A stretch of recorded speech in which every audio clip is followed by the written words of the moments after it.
What it do, cuckolds? It's your boy, the hater. And when I was doing the 25 reasons why the Triple H era sucks, I thought about each reason carefully as I was making my video, because the hater can multitask real easy. And I decided that there's one particular reason that deserves its own video. But it's not the reason itself, it's the underpinnings of the reason. The reason was, I believe, reason 16, Odyssey Jones. Now this video is not going to be about Odyssey Jones because, quite frankly, Odyssey Jones was the next Bull Dempsey. Even though he's strong and had some attributes, this guy was never going to be a huge star, and everybody knows it. But nevertheless, the Odyssey Jones situation points to a bigger problem that I've been talking about for weeks now. The problem is, obviously, the issue with long-term storytelling. Let me explain.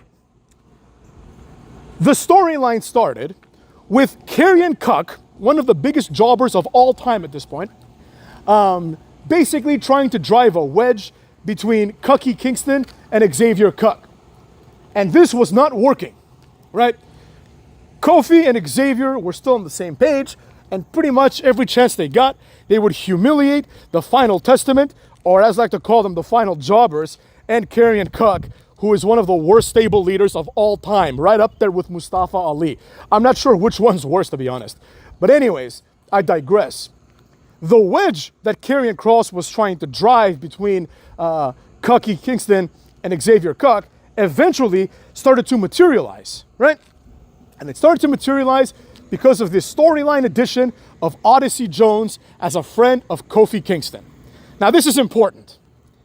Because this situation, if you include the part about Karrion Kross and you go all the way to the present, because the situation took like 12 weeks for anything to happen, now that Odyssey Jones has been fired for apparently domestic abuse allegations, the entire storyline is dead. In other words, 12 weeks of buildup are done. It's over now, motherfucks. Now, they can try to squeeze life out of it. I don't really care. But the storyline, as they intended to do it, is done. Now, maybe you're thinking, hater, that's an unfortunate circumstance, because who could have foreseen that Odyssey Jones would have done what he did, right? And that's fine. I'm not here to discuss Odyssey Jones. Things happen. You know, sometimes, like, they thought that Chris Benoit was going to be the face of ECW, and he ended up being a murdering piece of shit, so that didn't happen. And they had to put it on John Morrison. I get that. I'm not worried about Odyssey Jones leaving. That's fine. But, for example, the whole build-up, we'll use it as a counterpoint. The whole build-up between CM Punk and Chris Benoit for the ECW title was very, very quick, right? It wasn't this big, protracted 12-week storyline. So, as a consequence, when Benoit became a murderer and killed himself as well, they supplanted John Morrison into the storyline. And even though it was a letdown, they made a star out of John Morrison, right? Because you could easily plug him in to that formula. Now, if you want to, let's say you want to put like Quincy Elliott, he's the other friend of Kofi Kingston, let's say, right? You have to introduce him as Quincy Elliott for another 3 weeks. And after that, it is what it is, but the fans are going to be like, oh, I see what they're doing. They're completely replacing it. You know what I mean?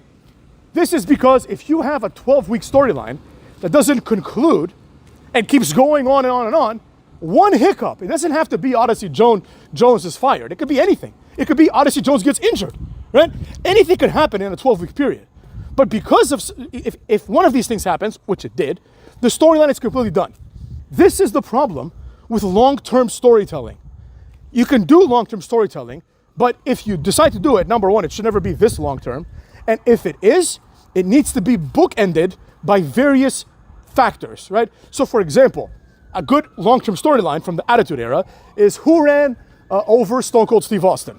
Well, the storyline is going to take 9 months because you don't need Stone Cold there. As a matter of fact, it's because you don't have Stone Cold, because he was getting surgery or whatever, that you can do the storyline. The question is, when Stone Cold comes back, there's going to be hell to pay. And they kept reminding us of this until he came back at Backlash, right? But the storyline could be built without him. And since it's a mystery storyline, let's just say, God forbade, that Triple H died, right? You could just say that it was Steve Blackman or something, right? And in fact, the storyline was going to be that it was Rikishi, but then, they realized he was a jobber, right? And so they made it, they pivoted to Triple H, right? That's the idea here. The point I'm trying to make is that if you do long-term storytelling, like Triple H is doing, you ruin 12 weeks of preparation, 12 weeks of build. And now, you might be thinking, well, sometimes the ends justify the means. And I agree. If you told a 12-week storyline that's not this storyline, that was amazing, then it's like, all right, if you give me 9 amazing storylines, but 1 out of 10 falls through the cracks like Odyssey Jones, then that's fine, because you've satisfied the fans with 9 out of 10 storylines. But when nobody's being satisfied with any of the storylines, now you have 9 storylines that nobody cares about, and you have 1 storyline that just had to be pulled. Now, all of a sudden, we're supposed to believe that Kofi Kingston and Xavier Woods are friends all along. They're friends again, right? And if anything, Xavier Woods is going to turn on Kofi Kingston, but they weren't there yet, right? They weren't there yet. Now he's going to turn him and say, you chose Odyssey Jones over me and he's gone. He left you and so will I, let's say, right? That's the way that they can do it. But clearly, that's less than optimal. And clearly, now, because you did 12 weeks of long-term storytelling, you have to now rush the payoff, right? Which is the most important part of the story. So, in order to build up nonsense for 12 weeks, now, the big turn, if it happens, right?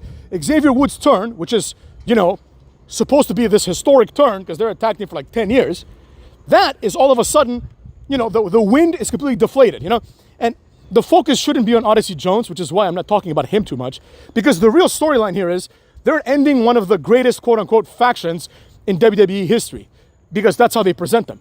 They're ending one of the greatest tag teams of all time. This should hurt more than when Christian turned on Edge, or when the Dudleys were broken up randomly, or the Hardys were broken up randomly, or even when Matt Hardy turned on Jeff. This should hurt more because they've been consistently on TV together for 10 years. But now, the payoff of this, because you involved Odyssey Jones, and because you involved many factors in a long, long time, the payoff is completely ruined. It's ruined, motherfuckers. And this can only go down as a mistake from the one and only Triple H, the cuck of all cucks. Triple H, the guy who is single-handedly burying the WWE, if you ask me, right? Now, some of you may still be hesitant to demonize what's clearly a problem. And that's fine. I don't really give a rat's ass. But at a certain point, you would be a fool to not see that everything that I'm saying is 100% true. We all know that I'm right in this case. If this storyline was not predicated upon 12 to 16 weeks of build, then we would have, number one, had this done, right? And then you could fire Odyssey Jones, nobody cares. It doesn't ruin anything, right? And also you get some value out of Odyssey Jones. But they didn't do it. They chose a different path. And the path they chose led to this. Keep this in mind. Despite the fact that the New Day is a big-time tag team, they still are a tag team, right? So, no harm, no foul. Now imagine if something happens to Cucky Rhodes, right? And you've had him be champion for like 10 months, let's say, at a certain point, and it turns out Cucky Rhodes, let's say he's accused of domestic violence. You know what I mean? Then what? Then you're left without a champion. Now, this is always going to happen, right? If your champion gets in trouble, it's always going to happen. However, if your championship changes hands all the time, then when the guy leaves, it doesn't feel like there's a hole, right? And nowadays, nobody seems to understand this. So if you look at, for example, the Roman Reigns booking over the last few years, it's been presented as if Roman Reigns doesn't care enough to be in WWE. So now when he leaves again, the hole is much more readily present, right? You're like, oh crap, there's nothing good on TV. Now, if Roman Reigns' title reign had been a title reign where the title bounced back and forth a few times, right? You would have other people equipped to be champions. But when Roman Reigns leaves now, you're like, oh shit, the only real main eventer left. He's the number one guy by far in this company, and he's gone. You know? So that's why you have to play the game, pun intended, cucks. Gotta play the game, right? And book wrestling in such a way where when problems occur, you can easily pivot. The Odyssey Jones situation is an example of the opposite. And I'm not saying, again, that this is catastrophic, right? You can just, at the end of the day, you could replace Odyssey Jones and nobody would really give a rat's ass, right? But it does show that they don't know what they're doing. That nobody expected that maybe Karrion Kross gets sick. Maybe someone gets injured. Maybe Xavier Woods gets tired. Maybe Odyssey Jones beats up someone in his family or whoever, right? These things that are foreseeable and things that should have been foreseen or at least anticipated. With that being said, Cucks, that's been the video. I think I've made my point.